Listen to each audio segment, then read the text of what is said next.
Kamusta kayong lahat? Ako po si Reinhard Alexis Vidagami at ang gagawin kong produkto ngayon ay isang banana cake. At ngayon, papakita ko po sa inyo paano ito gawin.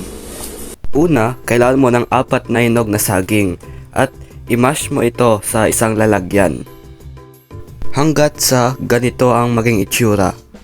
Sunod, maglagay ka ng 1/3 cup butter. Mas maganda kung melted ito. 1/2 cup ng asukal, 2 itlog,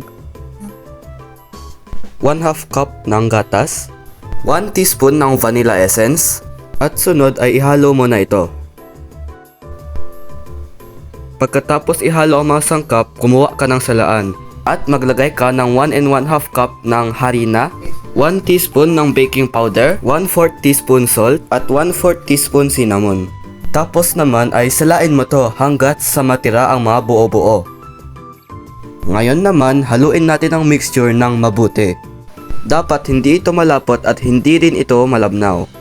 Kapag ayos na, ilagay mo ito sa tray na may parchment paper at ilagay sa preheated oven ng 45 minutes sa 180 degrees. Ito ang naging finished product natin.